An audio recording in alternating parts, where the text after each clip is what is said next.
Ok, boa tarde a todos. Vamos continuar então com nossos estudos sobre teoria de Galois.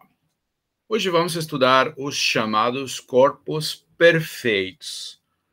Por definição, um corpo é perfeito se a característica de K desse corpo é zero ou característica é um número primo, P, e o endomorfismo de Frobenius, né, aquele que a cada elemento do corpo faz corresponder a pésima potência, é um automorfismo de K. Né? Então, se a característica de K é P, né, positiva, então K é perfeito se somente sim para todo elemento do corpo existe, né, e aliás vai ser único, um elemento B no corpo, tal que A é igual a B elevado a P. Outras palavras, todo elemento de K é uma pésima potência, tá? Olha, deixa eu explicar aqui no quadro o que está acontecendo, né? Então, digamos que a gente tem K um corpo, né? Seja K um corpo, certo? Então, esse corpo aqui é finito, né? Desculpa, perfeito. Dizemos que K é perfeito nas seguintes situações, tá? Perfeito se acontece o seguinte, né? Temos duas situações, né? A primeira é que a característica desse corpo seja zero, tá? Se a característica é zero, automaticamente o corpo é perfeito, tá? A seguinte situação é que a característica do corpo seja positiva, né? Digamos, P é um número primo, né? E, além disso, o endomorfismo de Frobenius, né? Aquele que a cada elemento do corpo faz corresponder A elevado a P, é um automorfismo, tá? É um automorfismo, né? Automorfismo. Ok, nessa situação aqui, acontece o seguinte, este daqui, já sabemos, né? Já sabemos que ele, como é um homomorfismo de corpos, ele automaticamente é injetivo. Então, para ser um automorfismo, o que está faltando é a sobrejetividade, certo? Então, quando isso vai acontecer, né? Isso aqui vai acontecer, né? Ou seja, em característica, aliás, vamos escrever aqui, né? Em característica positiva, né? Se a característica de K é P, né? Característica positiva, né? Então, K vai ser perfeito, né? Se somente se, o endomorfismo de Frobenius é sobrejetivo. Se somente se é sobrejetivo. Porque, como já falamos, ele já é injetivo, então está faltando a sobrejetividade para que seja uma bijeção, portanto, um automorfismo. Tá? Isso aqui significa, então, que para todo elemento B do corpo vai existir, né, um elemento no corpo de tal forma que B é igual a A elevado a P. Ou seja, em outras palavras, todo elemento do corpo é uma késima potência, né? Pela injetividade, esse elemento aqui, que vai ser a pré-imagem, né, vai ser único, correto? Perfeito, então. Muito bem. Exemplos de corpos perfeitos, tá? Olha, o primeiro exemplo, né, são os corpos de característica zero, né? Corpos de característica zero, tá? Corpos de característica zero, né? Pela própria definição, né? Tá? Então, eles já nascem perfeitos por definição. Característica zero, certo? Ou seja, qualquer corpo que contenha uma cópia dos racionais, correto? Que outros corpos são perfeitos? Os corpos finitos. Corpos finitos, certo? Por quê? Digamos que K é um corpo finito, né? Então, por que o endomorfismo de Frobenius vai ser um automorfismo? Olha, acontece o seguinte, né? Em teoria de conjuntos, a gente sabe que se você tem dois conjuntos finitos, né, um com a mesma cardinalidade, um sendo domínio e outro o contradomínio, certo? Então, qualquer aplicação vai ser injetiva se somente se é subjetiva. Então, aqui temos o mesmo corpo, o mesmo conjunto, né, o mesmo conjunto, certo? Portanto, da mesma cardinalidade infinita, né? A mesma cardinalidade infinita, tá certo? Cardinalidade infinita, tá? Então, automaticamente, isto daqui já é injetivo, automaticamente vai ser sobrejetivo, certo? Então, este daqui é um automorfismo, certo?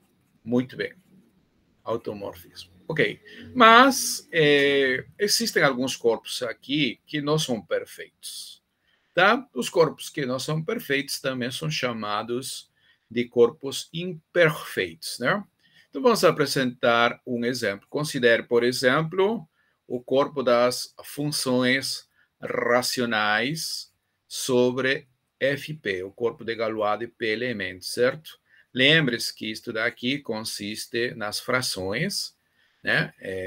F quocientado por G, onde F e G são elementos do anel de polinômios na indeterminada X com coeficientes em FP, né? E, claro, esse G é diferente de zero, né? Outras palavras, isto daqui é o corpo de frações, né? Corpo de frações, né? Corpo de frações desse domínio aqui, né? Desse domínio, ok? Esse é um domínio, porque isso daqui é um corpo, correto? Muito bem. Então, esse corpo de funções racionais, né, sobre FP é imperfeito, tá? Imperfeito, tá? Bom, nesse caso aqui, estamos trabalhando em característica prima, né? Característica P. Por que ele é imperfeito? Por quê? Né? Então, temos que mostrar que existe um elemento aqui que não pertence à imagem do endomorfismo de Frobenius. Então, a afirmação é que esse elemento aqui, X, a indeterminada, não pertence à imagem do endomorfismo de Frobenius, certo? Então, como a gente vai provar isso? Se acontece o contrário, né? Caso contrário, né? Contrário, esse x teria que ser a potência pésima de alguma fração, né? Certo? Caso contrário, né? Existem dois polinômios f e g aqui, esse anel aqui, né? Esse anel de polinômios, né? Com g diferente de zero, tal que x seria a imagem dessa fração, né? A imagem dessa fração via o endomorfismo de Frobenius, ou seja, seria psi avaliado nessa fração, né? Pela definição do endomorfismo de Frobenius, isto aqui seria f quocientado por g elevado a p, correto? E então, eliminando denominadores, né, a gente teria a seguinte igualdade: x vezes g elevado a p seria igual a f elevado a p, né? Uma relação no anel de polinômios f, p, x, correto? Muito bem. Então, vamos chamar o grau de f, né, como m, né?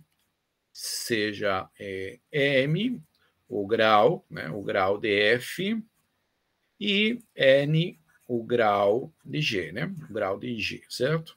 Obviamente, G é diferente de zero, faz sentido, então, falar do seu grau. E F também não pode ser zero por causa dessa igualdade, certo? Porque se aqui for zero, né? Estamos no domínio, um desses dois tem que ser zero, e não é o caso. Tá, então, novamente, como esse cara aqui é um domínio, né? Domínio, então o grau tem um bom comportamento, certo? Isso significa que o grau do produto é igual à soma dos graus, né? Então, tomando grau aqui, e vai ser igual ao grau dessa expressão aqui, a gente teria o seguinte, né? Grau de x g elevado a p seria igual ao grau de f elevado a p, certo? Obviamente, o grau de f elevado a p seria, né, p vezes m, né? M é o grau de f, né? E por aqui seria a soma dos graus. Grau de x seria o 1, né? Mais o grau de g elevado a p. Como o grau de gn, aqui seria Pn, certo? E, portanto, a gente teria 1 mais Pn, então, 1 mais Pn seria igual a Pm, não é isso? Pm, correto? Opa, tá, aqui. Pn, certo? E, portanto, aqui, né, a gente teria que P divide a 1, né? Isso, P divide a 1, né? O qual, obviamente, é uma contradição, certo? É uma P divide a isso, né? Então, P tem que dividir a 1, o qual é, obviamente, uma contradição, certo? Mas essa contradição aqui é resultado de assumir que x está na imagem, certo? Então, x realmente não está na imagem do endomorfismo de Frobenius, certo? Então, você encontrou um elemento aqui, certo? X está, obviamente, aqui, e não pertence à imagem do endomorfismo de Frobenius. Que sim que o endomorfismo de Frobenius, nesse caso, não é subjetivo, portanto, esse corpo é um corpo imperfeito. Ok? Muito bem. Ok. Então, estão aí os exemplos. Vamos ver agora mais exemplos, né? Mas precisamos provar a seguinte proposição. Olha, todo corpo algebricamente fechado é perfeito, tá? Se, digamos que ômega é um corpo algebricamente fechado qualquer, tá bom? Então, se a característica de ômega é zero, não há nada a provar, já que, por definição, automaticamente ele vai ser perfeito. Muito bem, então suponhamos que a característica é positiva, né? A característica de ômega é π, é P, certo? Maior que zero. Bom, então a gente tem que mostrar que esse endomorfismo aqui é subjetivo, correto? Tá? Então, acho que vamos explicar aqui melhor, né? Vamos explicar aqui. Vamos tomar aqui ômega, seja ômega, um corpo algebricamente fechado, né? Um corpo algebricamente fechado, certo? E, além disso, vamos assumir que a característica desse corpo é P, né? O que se fosse zero, já, por definição, automaticamente é perfeito, tá? Então, qual é o objetivo? O objetivo é provar que o endomorfismo de Frobenius, né? O endomorfismo de Frobenius é sobrejetivo, tá certo? Que isto aqui é sobre, né? Ok, que todo elemento de ômega é uma péssima potência, certo? Está faltando aqui. O objetivo que isto daqui objetivo é provar, mostrar que isto daqui é sobre. Correto? Agora sim. Muito bem. Então, vamos tomar um elemento em ômega qualquer, seja B, um elemento que está em ômega, né? Para que B seja A elevado a P, né? Isso aí é equivalente a que seja raiz do polinômio que vamos considerar agora. Considere, né, o polinômio,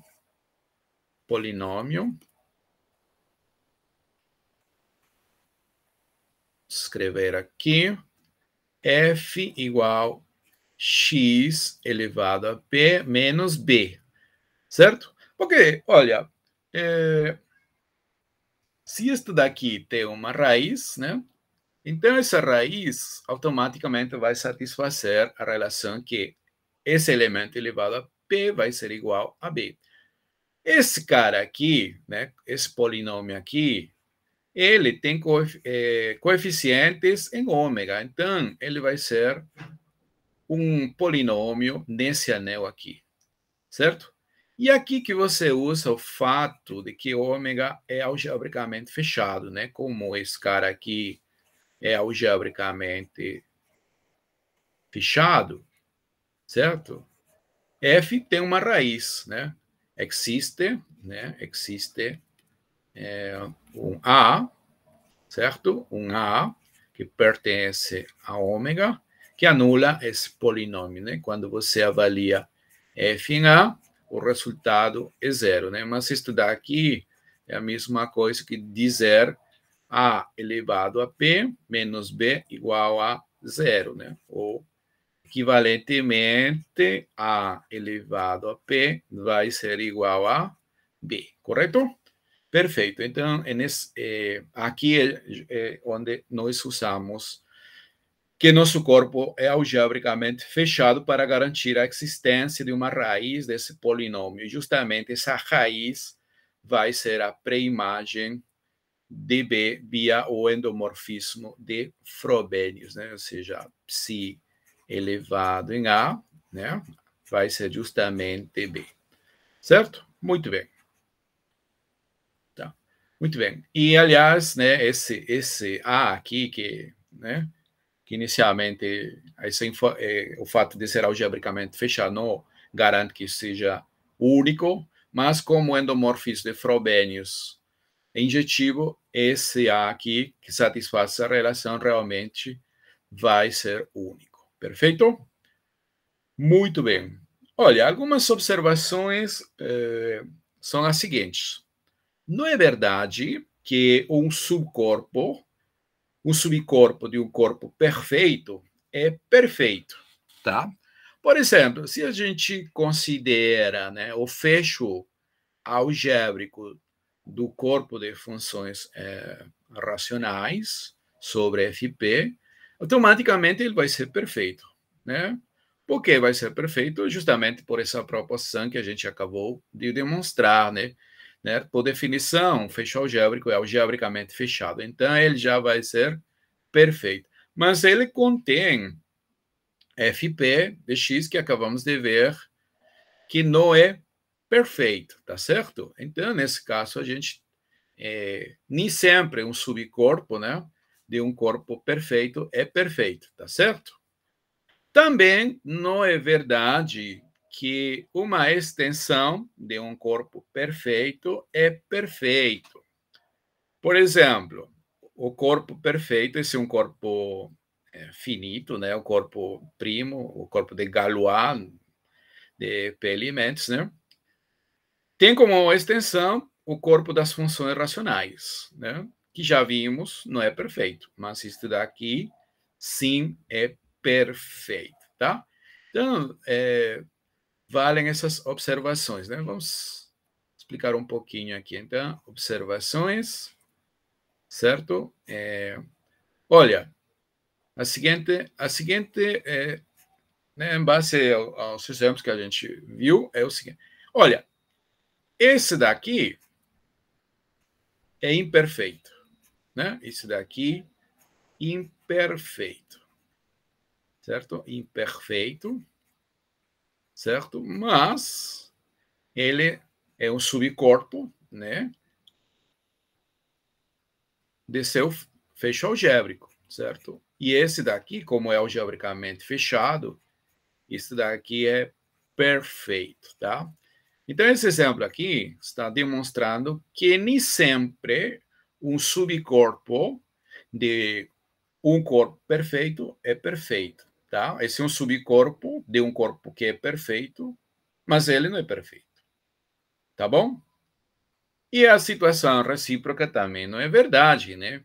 Olha, esse FP, o corpo de Galois de P elementos, né? Um corpo finito, né? Ele já é perfeito, ele é perfeito por ser um corpo finito, e ele é um subcorpo de FP de X, certo? Aliás, isto daqui seria uma extensão disso daqui, né? Uma extensão, né?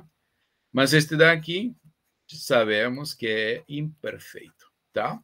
Imperfeito, tá? Então, nem sempre a extensão de um corpo perfeito é perfeito, nem sempre, né?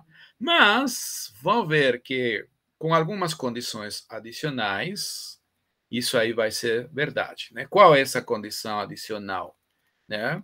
Essa condição adicional vai ser a finitude da extensão. Olha, seja FK uma extensão finita de corpos, né? Ou seja, como espaço F como espaço vetorial sobre K tem dimensão finita. Se isso aí acontece e K é perfeito, então F também vai ser perfeito, tá? Vamos demonstrar esse resultado aqui no quadro, né? Então, a gente tem a seguinte proposição, né?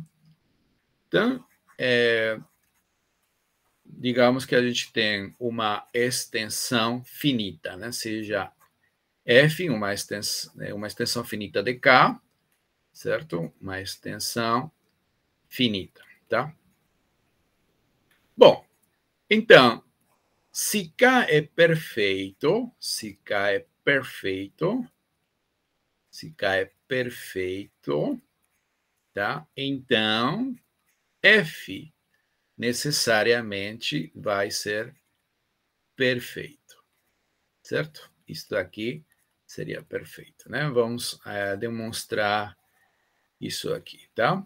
Ok, mas veja o que está acontecendo na situação anterior. Por exemplo, esse daqui é uma extensão disso aqui.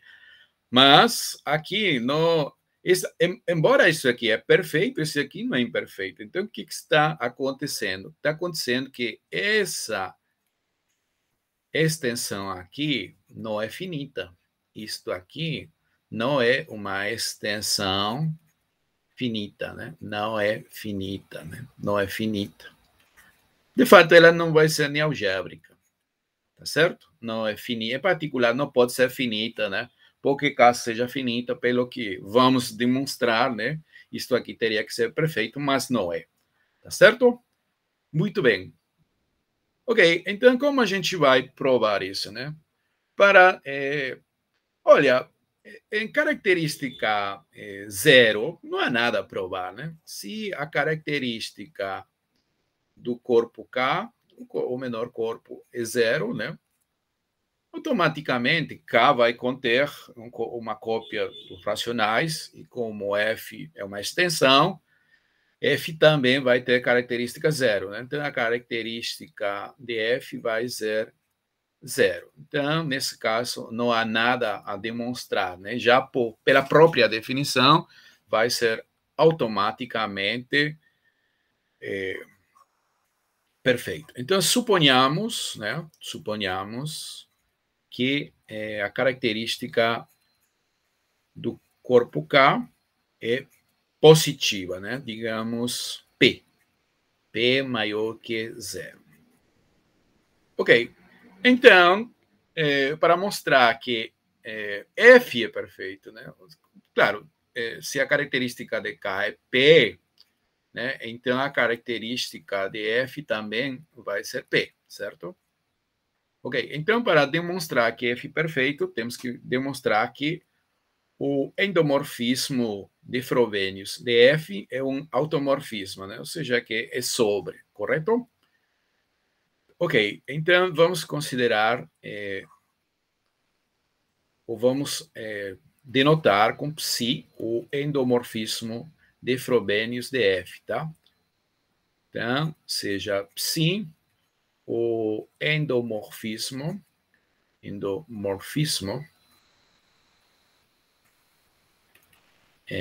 de Frobenius df, né? df. Ok. Olha, pela hipótese, essa daí é uma extensão finita, né? Uma extensão finita, quer dizer que F, como espaço vetorial sobre K, tem dimensão finita, né? O que é o grau da dimensão é finito, né? Então, vamos chamar de N, né? Ou vamos denotar com N o grau da extensão, né? De F como extensão do corpo K, certo? Ok. E vamos pegar uma base, né? Seja este daqui, né? E vou considerar uma base, digamos, x1, né? xn, certo? Uma base de f, né? Como espaço vetorial sobre K, correto? Como K espaço vetorial, certo? Perfeito. K espaço vetorial. Ok. Tá. Então, como vamos proceder? Olha, a gente está querendo mostrar, né, nosso objetivo aqui, né, qual é o objetivo? O objetivo é mostrar que a imagem, né, vamos escrever aqui, mostrar que a imagem, né, coincide com F, né, ou seja, que essa aplicação psi é sobre, não é isso? Ok. Agora, veja o seguinte, né? Veja o seguinte, né?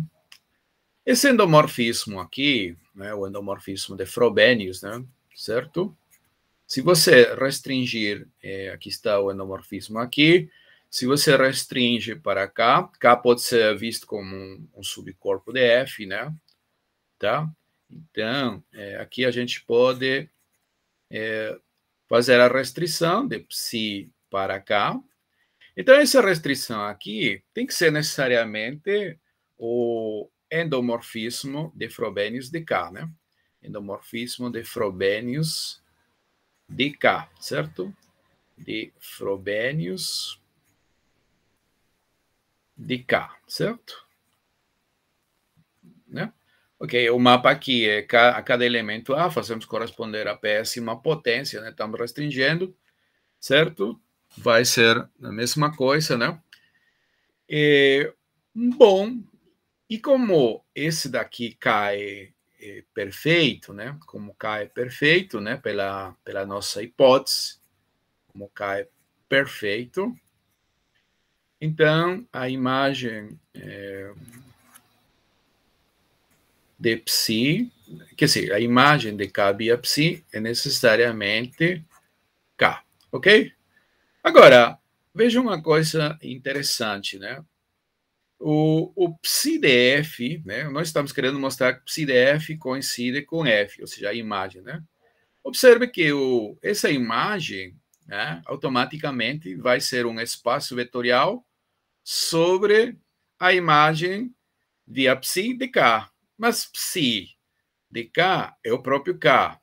Então, esse diagrama comutativo aqui, né, garante que psi de f é um espaço vetorial sobre K também, certo? É um K espaço vetorial, tá ok? Espaço.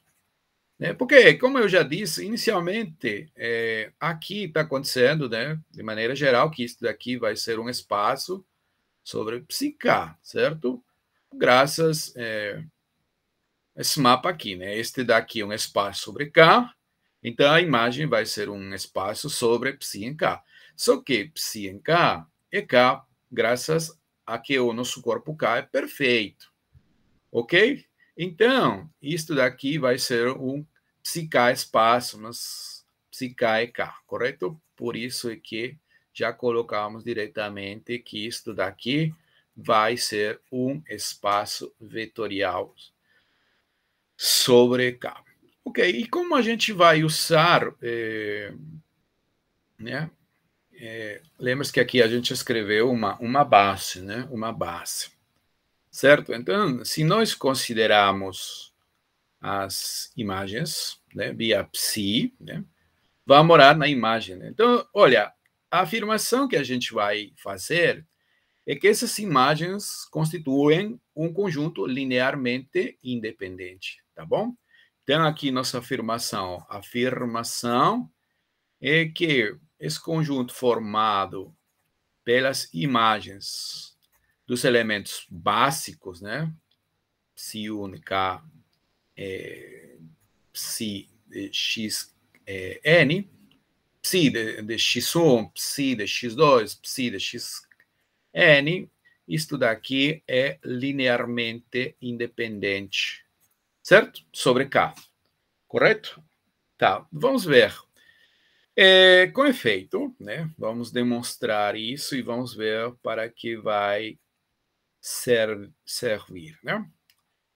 Ok, então, suponhamos, né, que nós temos uma relação aqui, né? Eu quero provar que isso daqui é LI, né, sobre K. Então, preciso de uma combinação nula com coeficientes em K, digamos, AI psi xi, né? Suponhamos que essa combinação aqui, vamos escrever aqui, suponhamos que temos uma combinação nula, né? Então, temos que provar que necessariamente todos esses AIs são zeros, ou seja, que a única combinação linear de zero possível é a trivial, né? Onde esses AIs são elementos do corpo, tá? Do corpo K. Perfeito. Então, o que a gente pode fazer aqui? Tá, olha, esse psi aqui, né, dada a linearidade, né, pode sair daqui, certo? Então, a gente vai ter o seguinte, né? A gente pode escrever psi, né, deixa eu ver aqui. Ah, sim. Para sair daqui, né, eu preciso antes. Olha, esses caras aí estão em K, não é isso? Então, em K, o endomorfismo de Frobenius é uma abjeção. Então, esses aí eu posso escrever, né, como sendo o psi de psi1, psi a menos 1 de aí, né? Correto? Podemos escrever dessa forma. Por quê? Porque esse endomorfismo daqui, aqui, né? Certo? Era a restrição, né? A restrição de psi originalmente tem domínio em F, mas estamos restringindo para cá e vamos denotar da mesma forma. Isto daqui é um automorfismo. Então, sobre K é um automorfismo graças a que K é perfeito, né? Então, podemos escrever dessa forma. Tá? Então, esse truque aqui vai nos ajudar, né? Por quê? Porque, então, essa soma aqui, né, vai ficar da seguinte forma, né? Vamos lá, aqui, então, vamos ter o quê? Psi já pode sair, né? Psi aplicando o fato que ele é um homomorfismo de anéis. Então, vai ficar aqui, ó, psi a menos 1 dos AIs, né? Vezes xi. Isso aqui é zero, né? E variando de 1 até n, não é isso? Psi composto com psi a menos 1 de AI é o próprio AI, e aqui é psi de xi, né? Está disfarçado somente. Mas, como psi é injetivo, né? Psi é injetivo, certo? Ele é um isomorfismo de corpos, então automaticamente é um isomorfismo. Então, essa igualdade aqui implica que a soma, né? A soma, certo? Seja igual a zero, necessariamente, tá? Necessariamente. Ok, mas agora usamos o fato de que essa família aí de xx são linearmente independentes, porque eles formam uma base, né? Então, em particular, como esses caras aqui são LI, né? Um conjunto linearmente independente, né? Sobre K, certo? LI, e os coeficientes aqui estão em K, isso que é interessante, né? Isso que é interessante. Tá? Então, necessariamente, né, pela independência linear, a gente conclui que psi a menos 1 de AI tem que ser zero para todo I, né, para todo I variando entre 1 e N, correto? E isso aqui, por sua vez, implica que todos esses AIs são necessariamente zero, tá? Então, isso aí demonstra nossa afirmação, né? Porque a gente partiu dessa combinação nula e estamos mostrando que esses coeficientes são necessariamente zero, portanto, esse conjunto é linearmente independente. Esse conjunto aqui, ó. Mas esse daqui é um subconjunto de psi f, né? Psi f, tá bom? Olha, então a gente usa o fato da álgebra linear que diz que todo conjunto linearmente independente está contido numa base, né? Portanto, a gente vai ter o seguinte, né? O seguinte, né? A dimensão, né, desse espaço vetorial, psi f, porque ele é um espaço vetorial sobre K, né, ou o grau dessa extensão, tanto faz, a dimensão disso daqui. Acho que eu vou escrever melhor como dimensão, tá? Escrever aqui como dimensão. A dimensão, né, desse espaço vetorial, né, tem que ser maior ou igual, né, que a cardinalidade desse conjunto LI. Olha, aqui eu tenho um conjunto LI formado por N elementos, certo? Então, ele está contido dentro de uma base. E como a dimensão é a cardinalidade de qualquer base, né? Então, a dimensão tem que ser maior ou igual que a cardinalidade desse conjunto, que no caso é N, ok? Maior ou igual que N, tá bom? Mas N é a dimensão, né, de quem? De F como espaço vetorial, tá? E, obviamente, se F é um subespaço vetorial, né, de F, isso daqui é um subespaço, é claro, subespaço, né? Estamos trabalhando em dimensão finita. Este daqui é de dimensão finita, né? Dimensão finita, né? Dimensão finita, tá?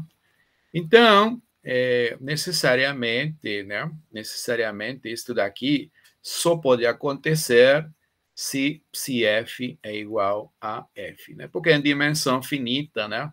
Se um espaço vetorial tem a mesma cardinalidade que o espaço, necessariamente são iguais. Isso aí não acontece em dimensão infinita, tá ok?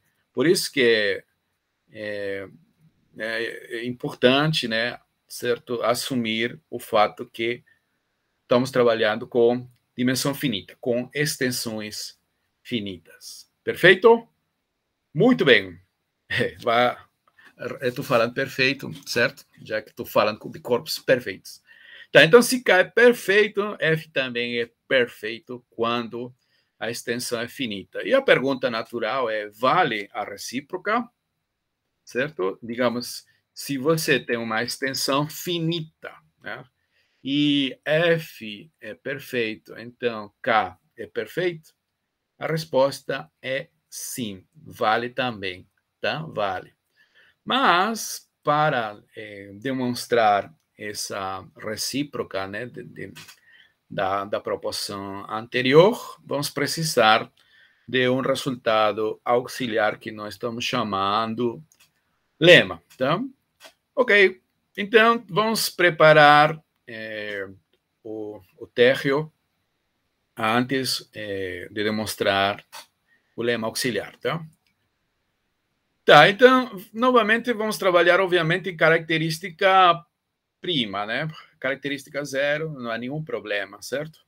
Ok, então considere K um corpo de característica P maior que zero e ômega um corpo algebricamente fechado que contém K. Como vimos, né, os corpos algebricamente fechados são perfeitos, certo? Então, o endomorfismo de Frobenius vai ser um automorfismo de ômega. Então, para cada elemento que você toma em ômega, né, certo? Vamos denotar a raiz péssima, né, dessa forma. Ou seja, vai ser a inversa, né, da aplicação de Frobenius nesse A, tá? Então, vamos lá. Vamos deixar melhor explicar aqui no quadro, né?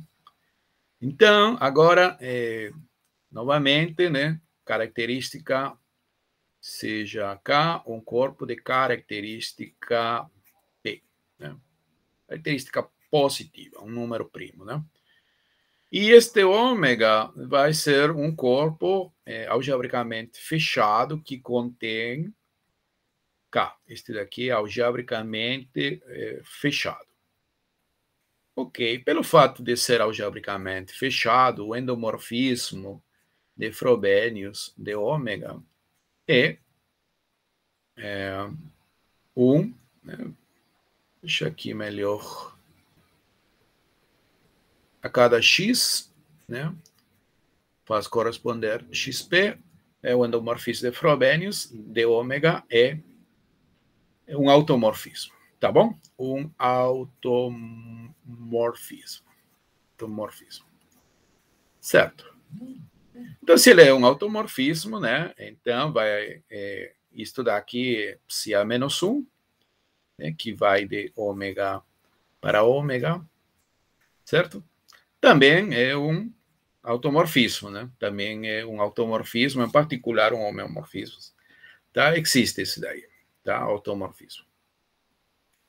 Ok, então, olha, para cada A, né? Se você pega um elemento em ômega, certo?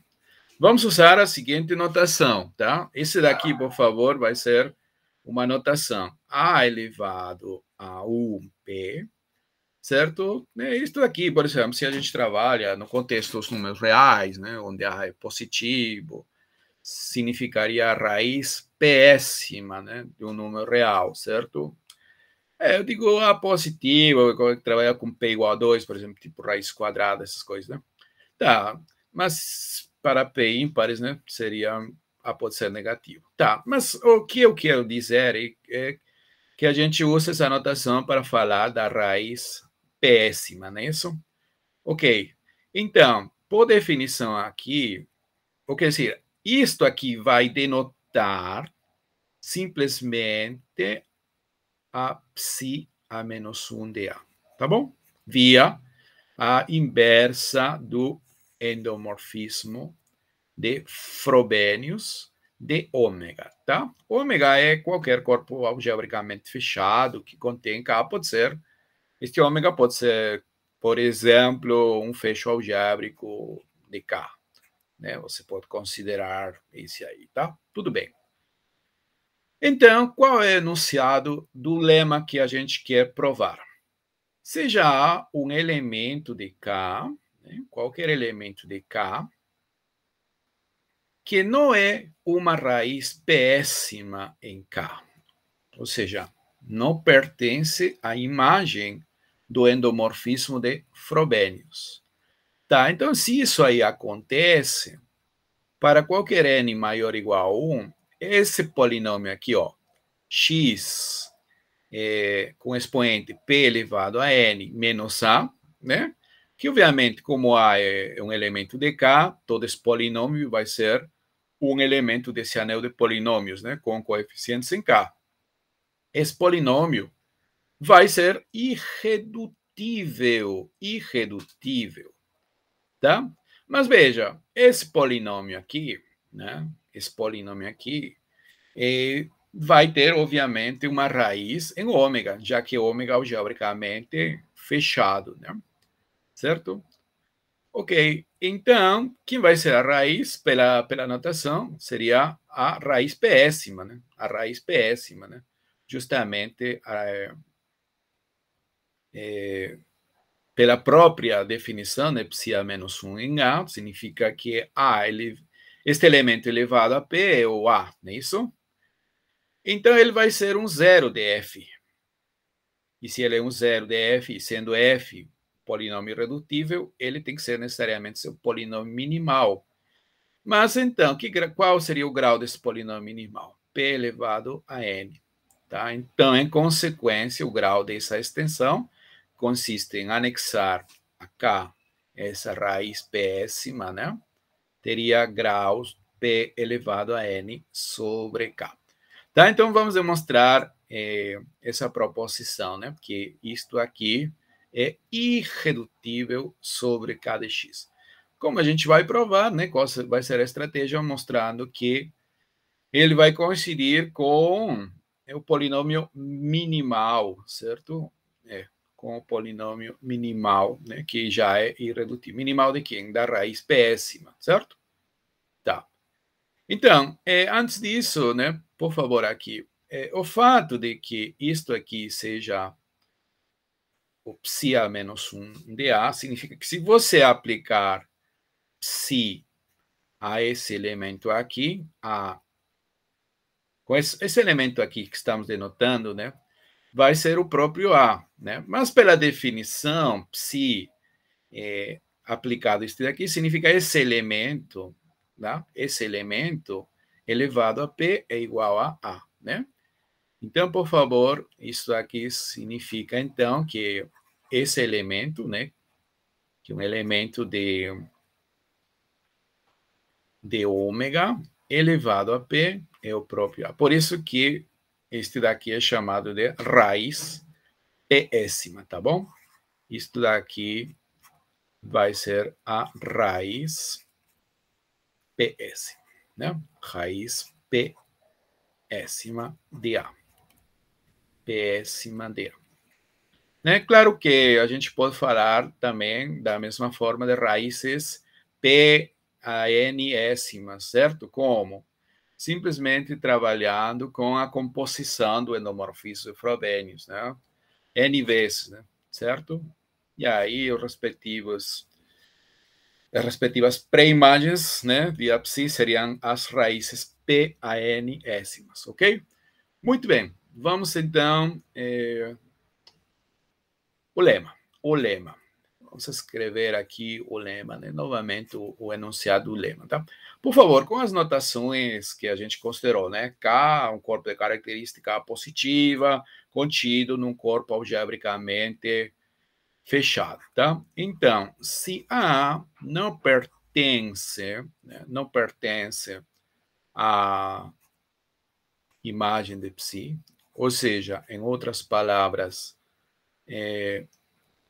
A não é uma, não tem raiz péssima, né? A não tem raiz péssima. Acho que eu escrevi errado aqui, que não é uma raiz péssima. Não, aqui teria que ser que não tem raiz péssima, tá? Que não tem raiz péssima, certo? Então, deixa eu corrigir aqui, que não tem raiz péssima, né? Que não aceita raiz péssima em K, certo? Que não tem raiz péssima, tá? Então, qualquer que seja o N, né? Tá? Então,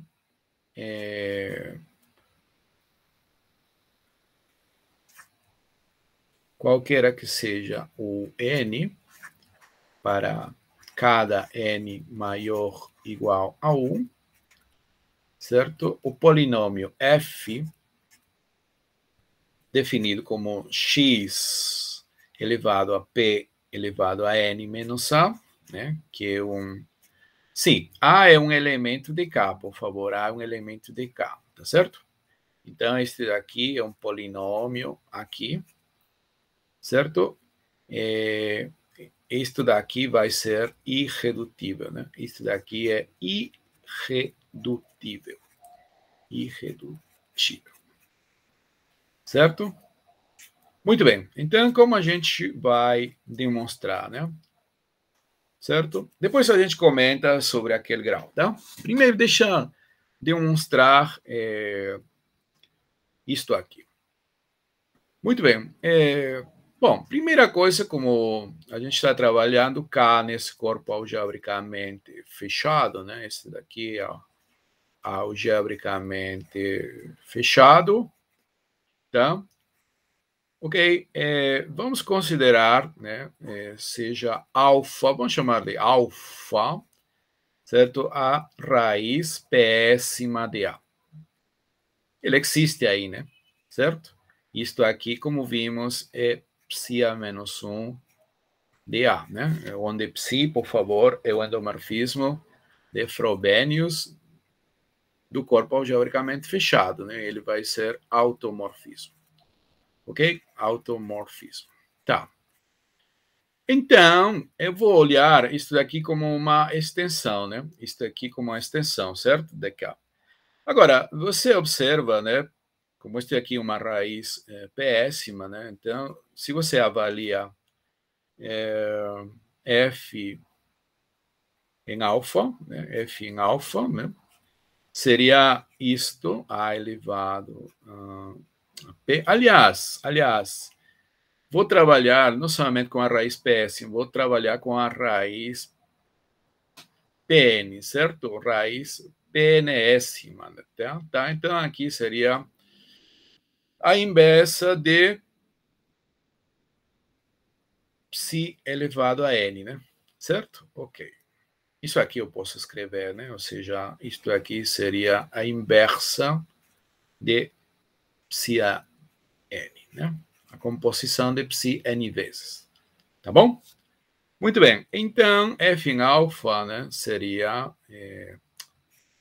isto aqui, p elevado a n menos a.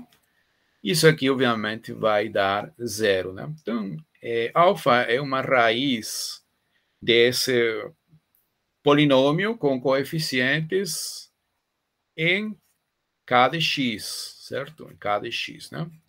Então, esse alfa aqui é algébrico, né?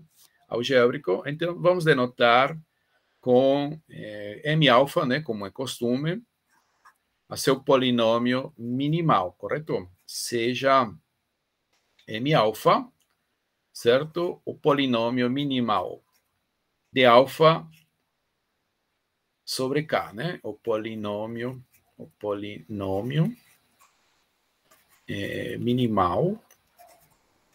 minimal de alfa sobre o corpo K, certo? Ok, obviamente, esse polinômio aqui é irredutível, né? Este daqui vai ser irredutível, não é isso? Ok, então, como isto daqui é irredutível, né? Isto daqui é irredutível, e irredutível, né? E, além disso, né? Como F anula A, né? F anula alfa, né? Então, esse polinômio tem que ser necessariamente um divisor de F, certo? Então, a gente pode escrever, né? Podemos escrever, né? Usando o fato que o anel esse anel de polinômios é um domínio de fatoração única, né? A gente pode escrever da seguinte forma, né? A decomposição em fatores irredutíveis. Um dos fatores irredutíveis vai ser M alfa, né? Porque ele já divide a F, né? Estou usando o fato de que este anel aqui é um domínio de aqui, ó, vou anotar aqui, esse cara aqui é um domínio de fatoração única, né? Um DFU, é isso? Um DFU. Então, a gente pode fatorar aqui em polinômios, um produto de polinômios irredutíveis, de potências de polinômios irredutíveis.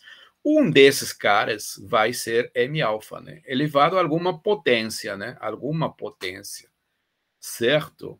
Alguma potência. Vamos ver que essa potência realmente é 1. E por aqui, né, podem aparecer outro produto de outros fatores irredutíveis.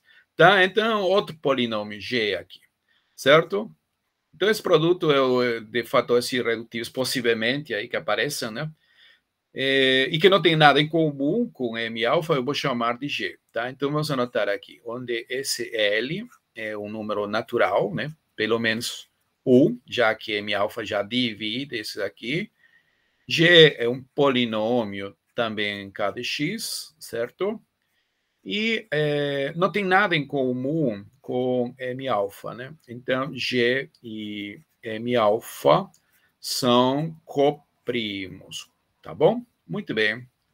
Ok, então, a gente pode usar a identidade de Vesul, né? E escrever como combinação, uma combinação de G e M alfa, né? Então, pela identidade de Vesul, né? Identidade de Vesul, né? Certo? A gente pode escrever né? Como da seguinte forma, né? Porque os dois caras, o M alfa e G, são coprimos, né? Então a gente pode escrever, digamos dessa forma, né? Algum H, M alfa mais outro polinômio G, digamos, vezes P vezes G, né? P vezes G, né? Porque esses dois são coprimos, né? O maior divisão comum é 1, não é isso? Onde H e G são alguns polinômios com coeficientes sobre esse corpo K. Correto? Muito bem. Ok. Agora, já que acontece aqui, ó, nesse anel de polinômios. Nesse anel de polinômios, certo? O fato, vamos ver aqui, ó, esse F anula alfa, não é isso? Esse F anula alfa, ó, aqui. Esse F anula alfa, né? Ou seja, em outras palavras, aqui, este aqui era meu alfa, né? A é igual a alfa elevado a Pn, né? Isto daqui onde? Onde? Isto aqui em ômega, né? Porque esse alfa é um elemento, né? Que eu esqueci de dizer, mas eu estou considerando em ômega, tá bom? Em ômega, certo? Porque aí existe ele, né? Existe em ômega, tá? Então, em ômega, a gente tem o seguinte, nesse anel de polinômios com coeficientes em ômega, né? Nosso A é igual a alfa elevado a Pn, né? Certo? Alfa é uma raiz PNésima, mora em ômega. Então, satisfaz essa igualdade aqui. Portanto, nosso polinômio, que é dessa forma, x PAN menos A, essa cara, né? Só que isto daqui, né? Isto daqui é uma relação onde? Isto daqui é uma relação em ômega, por isso que eu vou trabalhar nesse anel de polinômios. E então, a gente pode escrever dessa forma aqui, ó. Alfa, né? P elevado a N, certo? Mas então, usando o fato que esse corpo de característica P, já sabemos que isto daqui é da forma x menos alfa elevado a Pn, correto? Muito bem. Agora, certo? Ok, né? Isso daqui. Agora, esse M alfa divide, né? Nosso M alfa, né? Como M alfa divide a nosso polinômio F, né? Então, necessariamente, né, o nosso M-alfa tem que ser de que forma? Ah, outra coisa aqui, certo? Sim, sim, sim. Ah, tá. Antes de chegar a essa conclusão aqui, olha, é o seguinte, pela identidade de pessoa a gente consegue escrever dessa forma, não é isso? Ok. Tá. Olha, o fato de que isto daqui é verdade, né?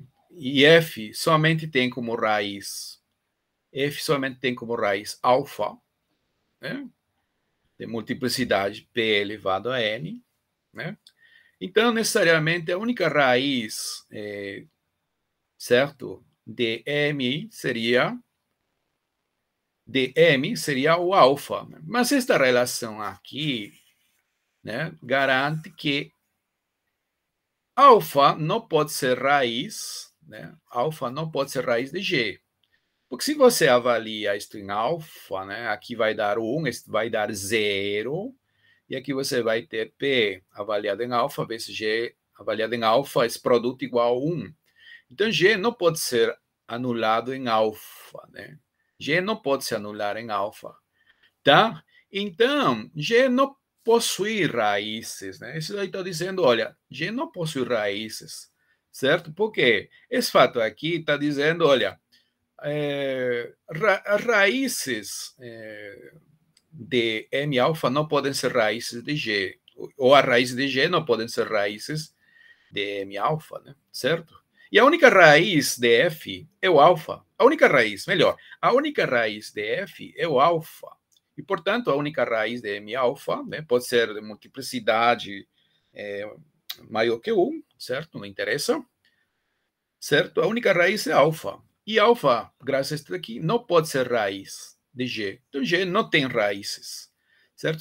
Se G não tem raízes, então, G teria que ser constante, né? Agora, esse polinômio f aqui, ele é mônico, né? E esse polinômio minimal é mônico também. Então, G necessariamente tem que ser 1, tá bom? Muito bem. Então, vamos lá. Certo? Então, a gente tem que G igual a 1, né? Este fato aqui era para garantir que alfa é a única raiz de M alfa, né? De M alfa. Tá, então, G é igual a 1, portanto, então, F tem que ser igual a M alfa. M alfa aqui era uma potência, né? Que nós chamamos de L, não é isso? Ó, aqui, ó. Estou aqui. G é igual a 1, tá bom? Muito bem. Tá, então, novamente, por esse fato e este fato aqui, né? Esse G, quer dizer, esse M alfa tem que ser necessário, o SL aqui tem que ser necessariamente dessa forma, né? P elevado a algum expoente aqui, certo? Digamos R, né? Onde R é zero, R é maior ou igual a zero e esse menor que N, não é isso? Por quê? Porque a gente toma aqui o grau, né? O grau aqui, né? O grau desse cara aqui, o grau de F, tem que ser igual ao grau desse daqui. Então, esse daqui vai ser L vezes o grau desse daqui, né? O grau desse daqui. Mas o grau desse daqui, né, é o P elevado a N, né? P elevado a N. Então, vai ser o produto desses dois caras, né? Então, L, em particular, vai ser um divisor de P elevado a N, né? Então, somente aparece esse um primo, né? Esse um primo, necessariamente um divisor de P elevado a N tem que ser uma potência desse primo. Por isso que vai ser dessa forma, né? Para algum R entre 0 e N, correto? Muito bem. Ok. Agora, novamente, nessa relação aqui, né, novamente, dessa relação aqui, F igual a M, isto daqui, M alfa elevado a L, né, a L. Se nós avaliamos em zero, né, avaliando em zero, né, zero, a gente vai ter o seguinte, né, F avaliado em zero vai ser igual a M alfa em zero elevado a L, né? Mas L é P elevado a R.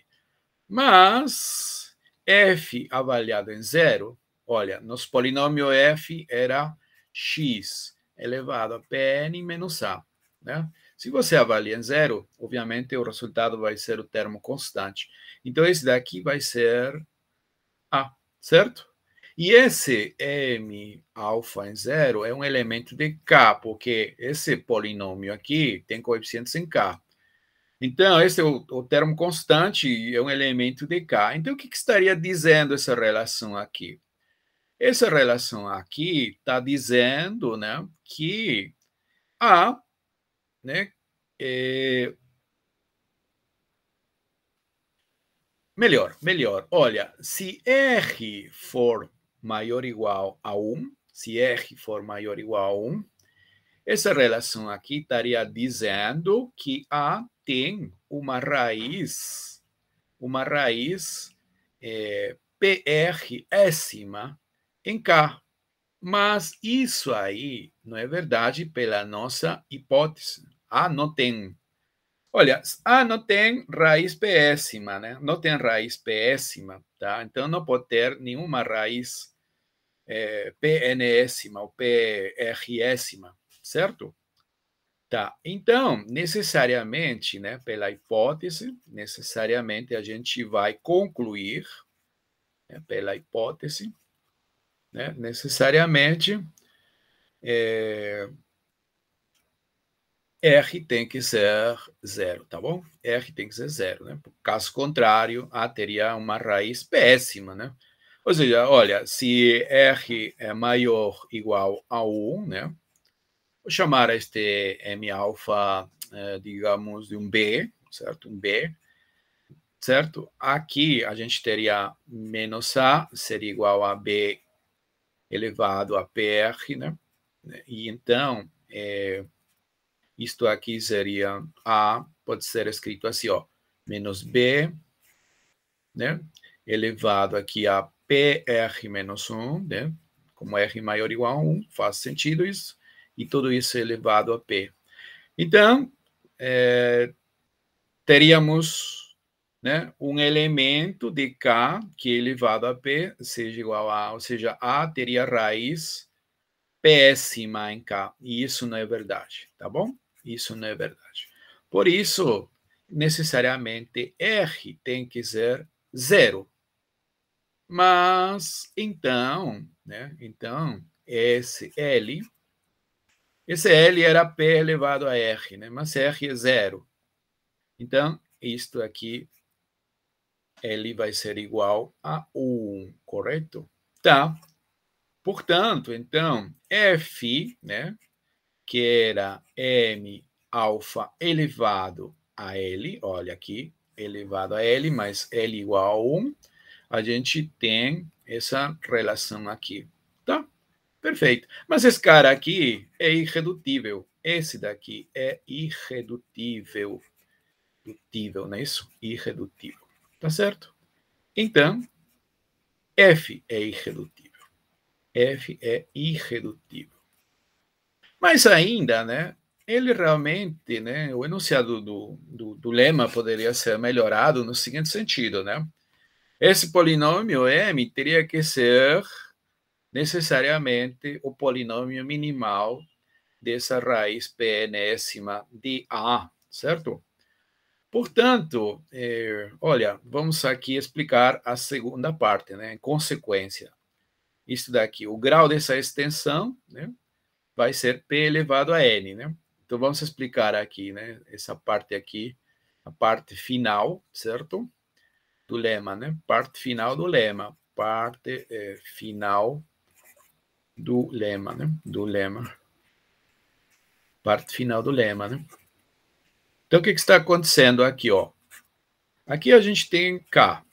Tudo bem, temos K, e aqui temos o corpo algebricamente fechado que a gente tomou aqui, né? Então, esse alfa, né? Esse alfa aqui, que é um elemento daqui, né? Esse alfa é P elevado ao... P não, A, desculpa, A elevado a 1 sobre Pn. A raiz Pnésima de A, né? Isso é um elemento de ômega. Tá, tudo bem. Tá? Mas então, olha, o F é o polinômio minimal, né? Olha, F é o polinômio minimal. Qual é o grau do F? P elevado a N. Então, o grau do polinômio minimal vai ser P elevado a N.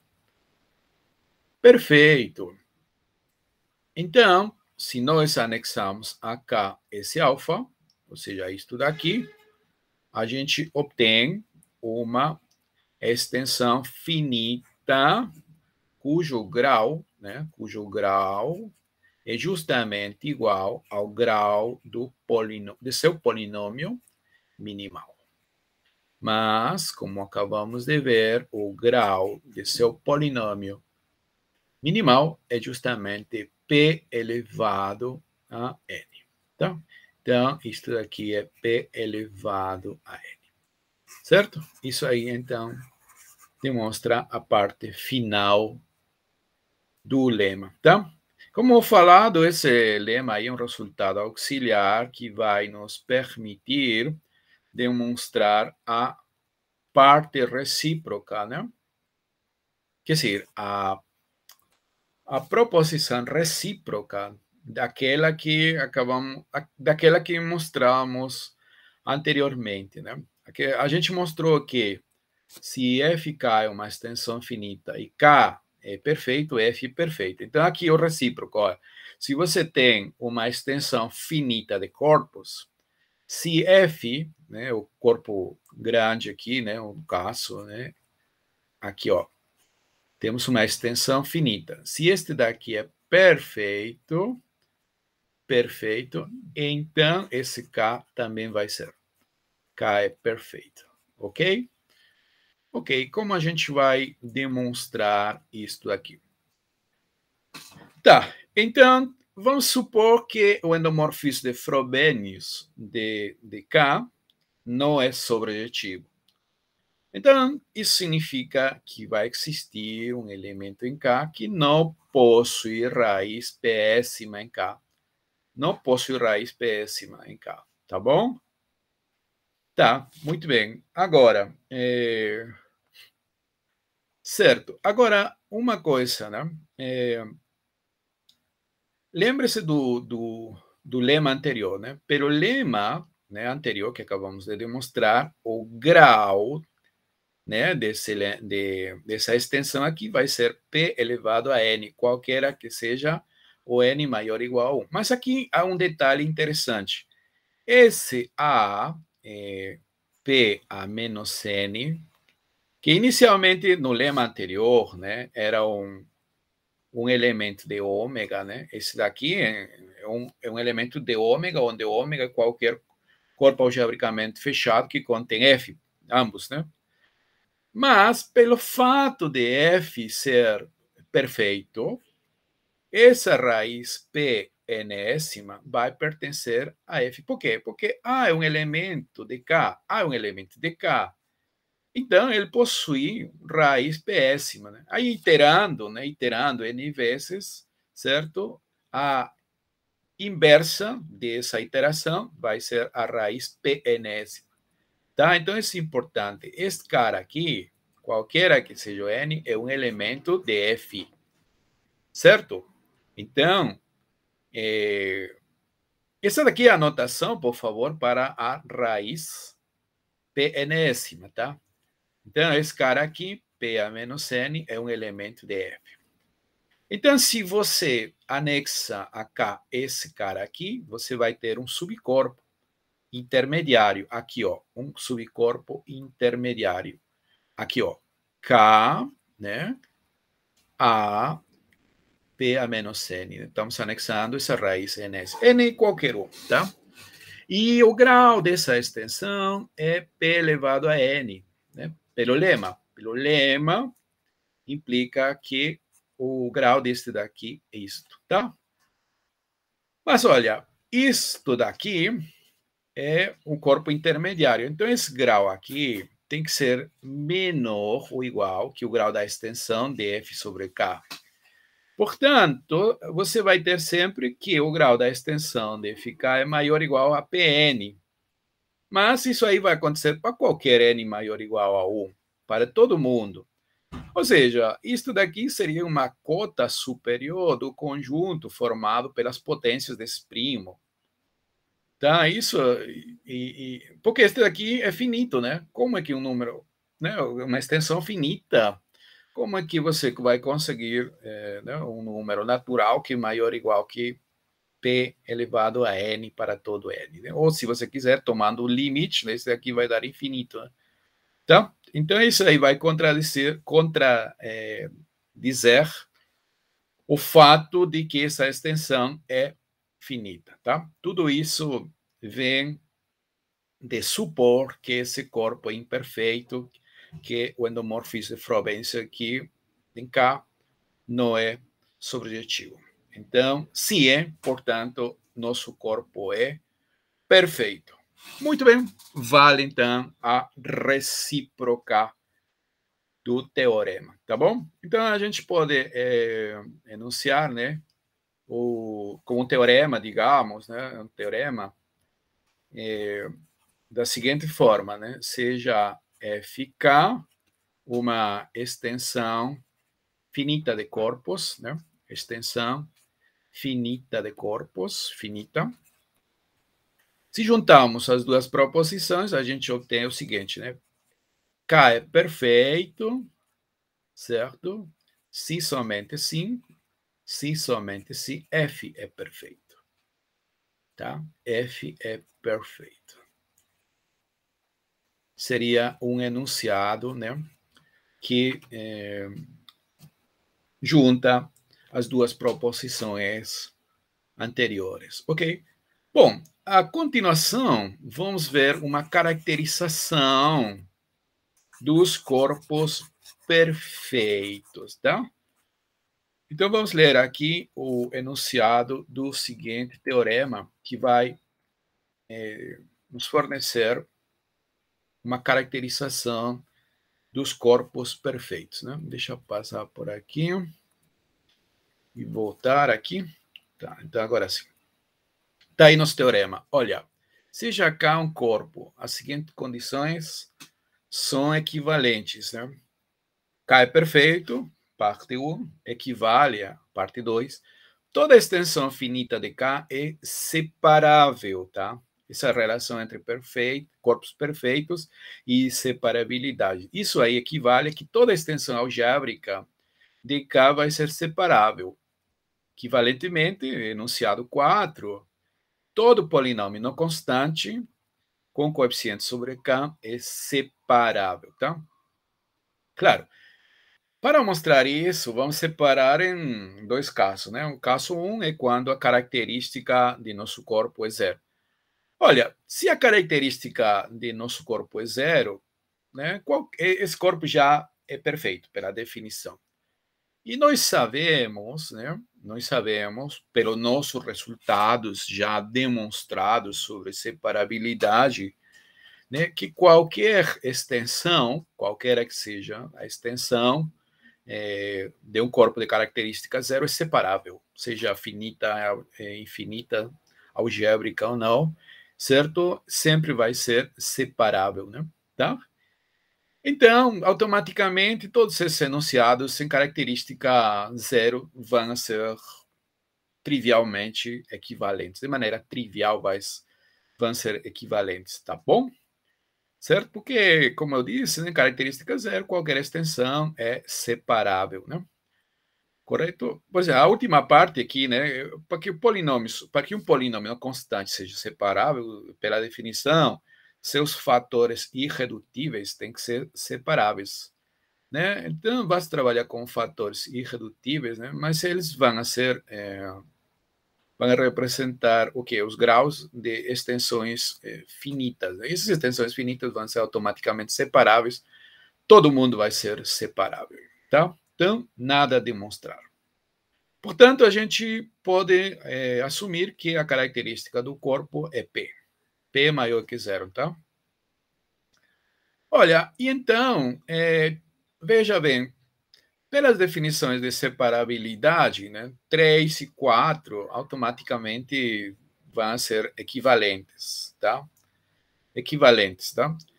3 implica 2, é claro, né? Porque se toda a extensão algébrica de K é separável, em particular as finitas, já que as finitas são algébricas, não é isso? Mas também a 2 vai implicar 3, ou seja, a recíproca também é verdade. Por quê? Por que isso é verdade? Porque a gente tem um resultado, né? Que aqui está colorário 2, 7, 1, 13, né? Olha, esse colorário aí, ele diz o seguinte, né? Se você tem um corpo que, como álgebra é gerado por uma quantidade de... Uma álgebra sobre um corpo base, né? É gerado por elementos separáveis, né? Então, toda essa extensão vai ser separável também. Tá bom? Então, você pega um a um, né? Vão ser separáveis pela parte 2, vão ser extensões finitas. Então, toda essa extensão vai ser separável também. Muito bem. Então, a única coisa que a gente tem que provar realmente aqui, né? A coisa novedosa é que o 1 equivale a 2, tá bom?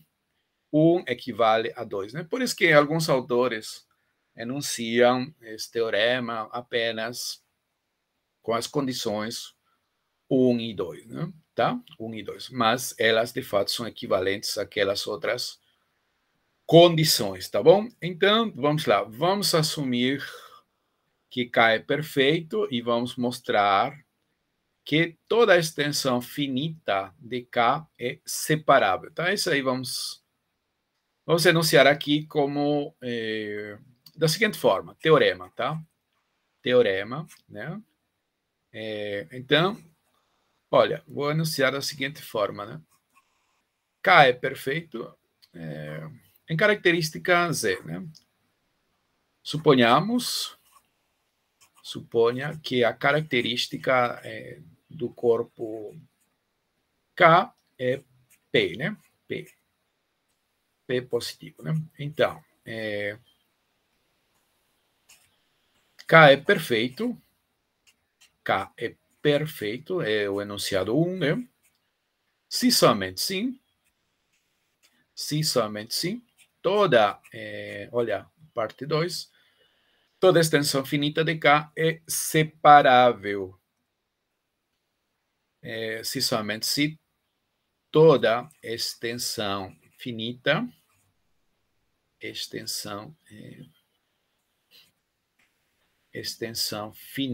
né? Finita de K é separável, tá bom? Tá bom? É separável. Muito bem. Então vamos provar isso,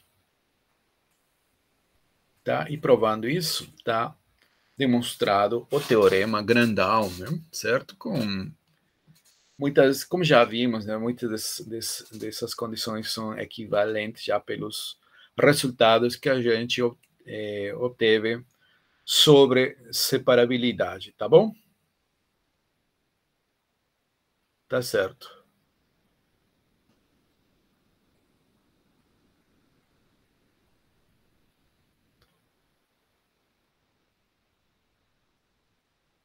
Bom, então, como a gente vai provar isso daí?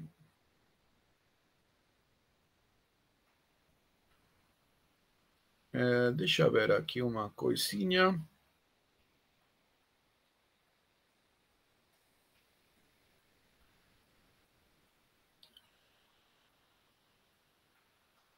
Sim,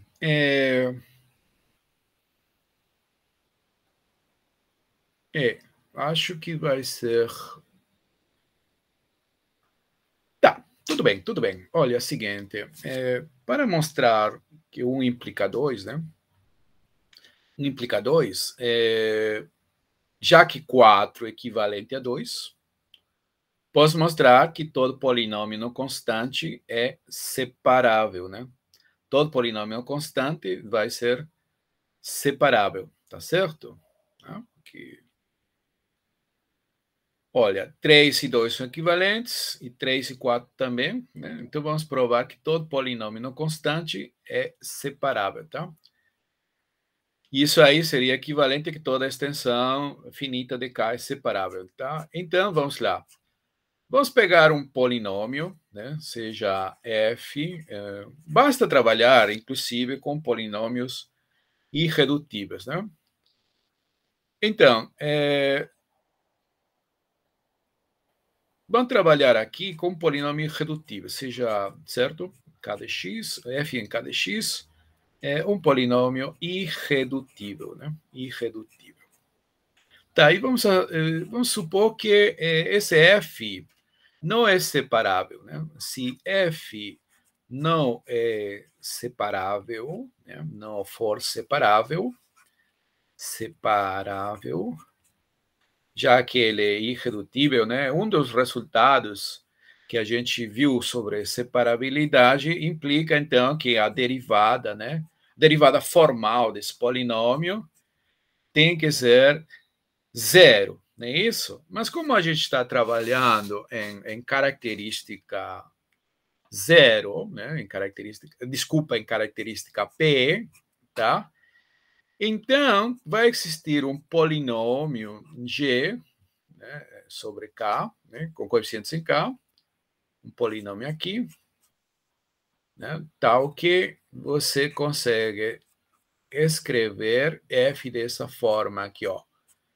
G, né, elevado não, G aplicado, avaliado em XP, certo? Um dos resultados aí que a gente viu, tá? Sobre separabilidade, né? Então, em característica prima, a gente tem isso aí, tá? Ok, então, suponhamos que nosso polinômio f, né? Esse polinômio f, que é irredutível, tem a seguinte forma. Digamos que f é da forma a0 mais a1 x, certo?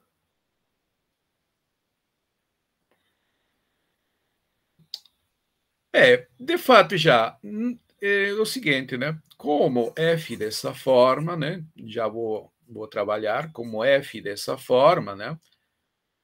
Vai ser g, né? Se g, por exemplo, for, digamos, a0 mais a1 x mais, vamos supor que g é dessa forma, né?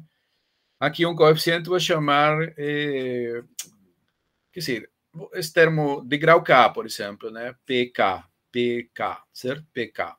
Vamos assumir que esse G tem essa cara, né? Então, quando você aplica essa condição, né? F vai ter o seguinte, né? Onde está x é substituído por x elevado a p. Então, vai ser dessa forma. X elevado a p mais a k x elevado a pk, certo? Agora, usamos o fato de que K é perfeito, né? Como K é perfeito, né?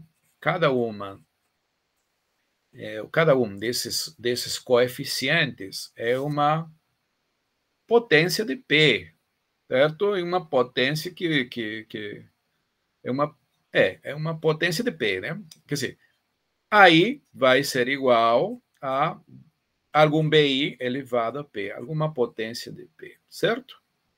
Com BIs, né? BIs onde? Em K, né? Pela nossa hipótese. Estamos assumindo que K é perfeito. Tá bom? Bem, então, substituindo aqui, né? Então, F vai ter a seguinte forma, né?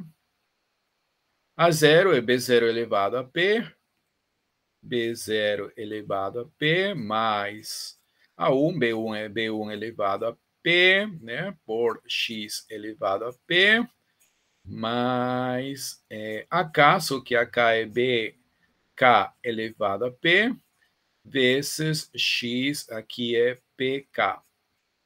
Né? E como estamos trabalhando em característica P, isto aqui é a mesma coisa que B0 mais B1x mais, né, BKXK, tudo elevado a P, certo? E então a gente teria isso daqui, né? F poderia ser escrito dessa forma, tá certo?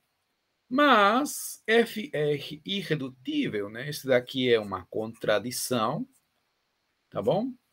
Pois F é irredutível, né? F é irredutível, né? F é irredutível, tá certo? Irredutível.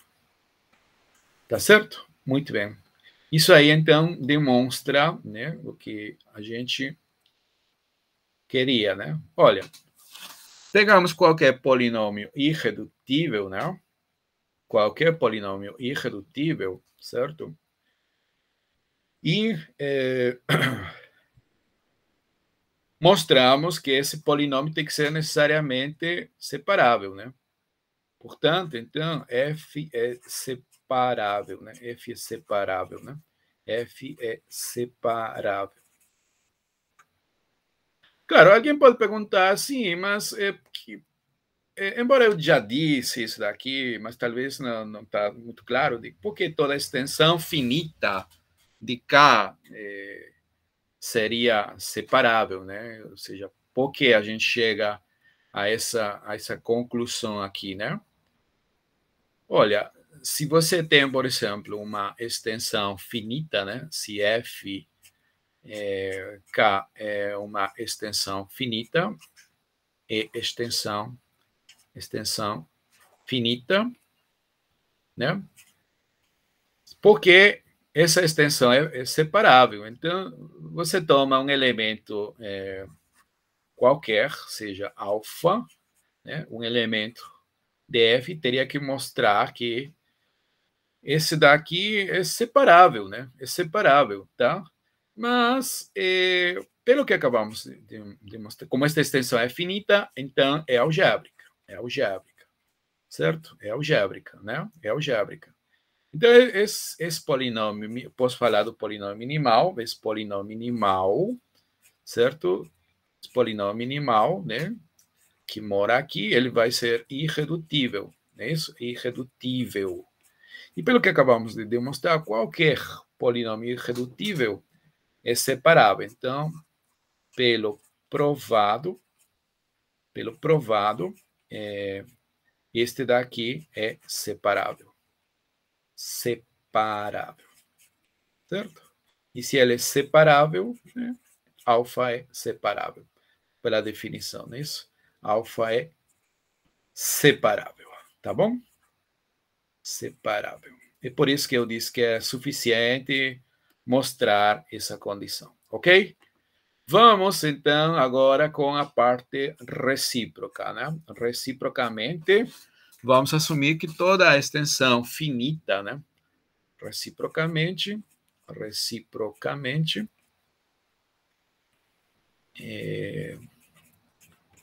né? Assuma que toda extensão finita, de K é separável, né? Extensão finita de K é separável, né? É separável. E vamos provar que nosso corpo é perfeito, tá bom? Muito bem. Então, vamos tomar alfa, um elemento de K, não é isso? Então, temos que mostrar que que a raiz péssima de alfa, que mora em algum corpo algebricamente fechado que contém K, pertence a alfa. Tá certo?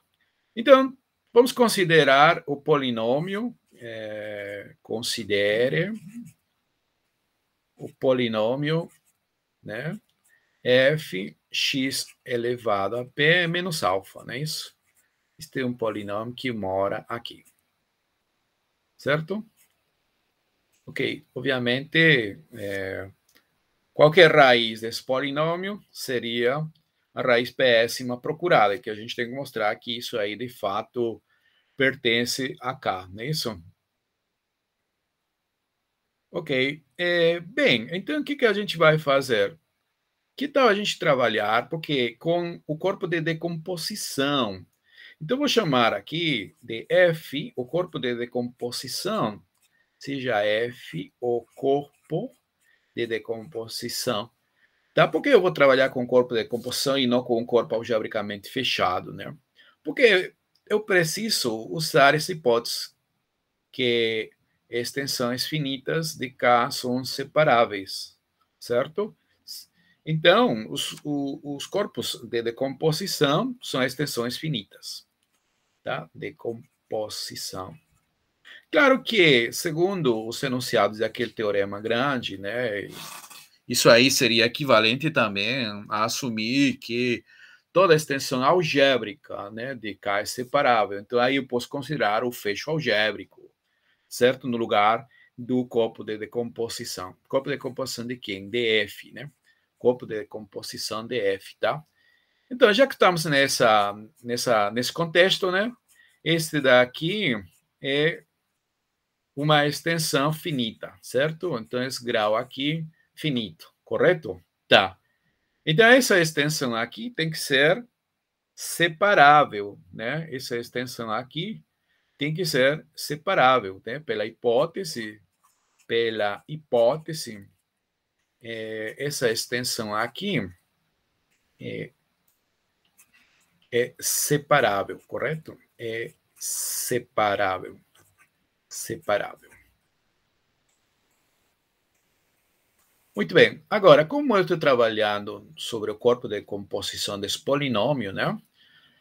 Posso considerar qualquer raiz desse polinômio, vou chamar de beta, seja beta, então, um elemento de F, né? Como é o corpo de composição, qualquer raiz vai morar em F, seja beta uma raiz, né?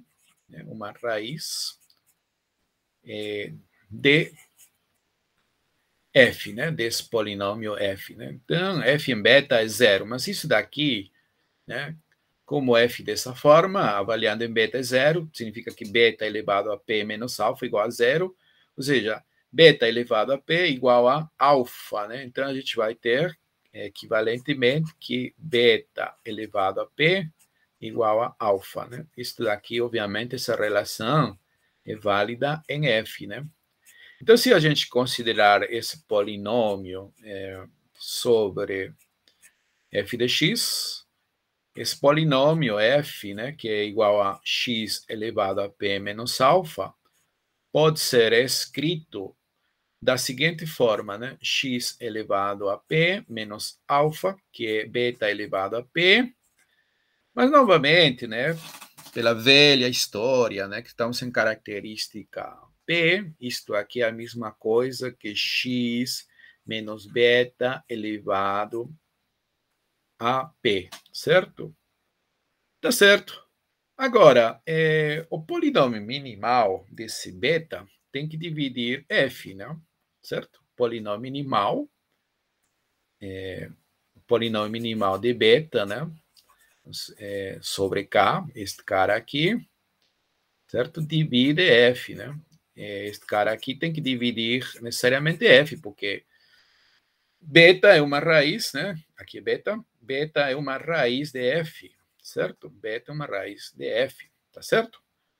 Agora, como, como essa extensão aqui é separável, né? Todos os elementos de f são separáveis. Então, em particular, esse beta é separável. certo? Como beta é separável, né? Como beta é separável, então seu polinômio minimal, né, tem que ser separável. É separável. Então, né, pela definição de separabilidade, né, esse cara aqui é separável. É separável. Isso significa, então, que toda raiz, quer dizer, as raízes de m beta tem que ser simples, raízes diferentes. Olha, mas beta, quer dizer, f é escrito dessa forma, então somente tem beta como raiz de multiplicidade p. E se m divide isso daqui, e ele vai ser separável, né, raiz simples, então tem que ser x menos beta. Não há mais, certo? Isso implica, então, que m beta tem que ter grau 1, né, pela separabilidade. Apenas tem uma raiz, né? Então essa raiz tem que ser simples. Mas esse cara aqui mora em k de x. Todos seus coeficientes moram em k. Então, em particular, isso aqui implica que beta pertence a k. Certo? Beta pertence a k. Mas quem é beta mesmo? Beta é raiz desse polinômio, portanto, satisfaz isso daqui. É a raiz péssima de alfa. E alfa é qualquer elemento que você pegou no corpo K. Então, possui raiz péssima em K, tá bom? Possui raiz péssima em K, né? Então, beta é a raiz péssima, não péssima, né? Péssima de alfa em K, certo? Alfa é qualquer um, então nosso corpo é perfeito. Portanto, K é perfeito, né? Ok? Muito bem. Isso aí, então, conclui a demonstração de nosso teorema, tá? Como eu já disse, né, a gente poderia ter escrito aqui, né, no lugar de toda extensão finita, toda extensão algébrica é separável, né? E caso você trabalhe com a extensão algébrica, que é equivalente, né? Já vimos pelos enunciados do teorema aqui, né? Todos esses enunciados, né? Já vimos que todos esses 2, 3 e 4 são equivalentes, né? Certo? Então, poderíamos ter colocado a extensão algébrica. E caso a gente trabalhasse com a extensão algébrica, no lugar do corpo de decomposição, a gente poderia ter trabalhado com o corpo, no lugar do corpo de decomposição, com o fecho algébrico de K, certo? E aí usamos o fato que o fecho algébrico é uma extensão algébrica, perfeito? E aí é separável e tudo caminha da mesma forma, né? Ok. Finalmente, tá? Finalmente, vamos demonstrar a existência do chamado fecho, fecho perfeito, né? Como vimos, nem sempre os corpos são perfeitos. Mas podemos mostrar que esses corpos perfeitos estão contidos, né, de maneira mínima, dentro de um corpo que vai ser perfeito. Claro, tudo isso trabalhando dentro de um fecho algébrico, tá bom? Então vamos lá, ó, rapidamente aqui. Para finalizar essa sessão, consideremos um corpo K de característica P, já que em característica zero tudo é perfeito, então nada a ser considerado, nada de novedoso, né? Então, consideremos um fecho algébrico de K. E para cada n maior ou igual a 1, vamos definir esse conjunto aqui, ó. Esse daqui é uma notação K elevado a P a menos N. Isso aí denota todos os elementos do fecho algébrico que você considerou, tal que A elevado a P elevado a N pertence a K. Esse daqui, obviamente, contém o zero, né? Claramente, o zero pertence a esse cara aqui, Kp menos N, né? Porque 0 elevado a P elevado a N, 0 e 0 pertence a K, tá? Este daqui tem a estrutura de subcorpo também. É fácil ver que este daqui é um subcorpo do fecho algébrico, tá? Do fecho algébrico de K, né? Se você toma dois elementos aqui, então, A menos B elevado a Pn, porque aquela história, né, de característica P, isto aqui, A elevado a Pn, menos B, Pn. Este mora em K, porque A está aqui. Este também, a diferença mora em K. Certo? Então, isso aí mostra que A menos B pertence a K, P a menos N. Tá? Ok.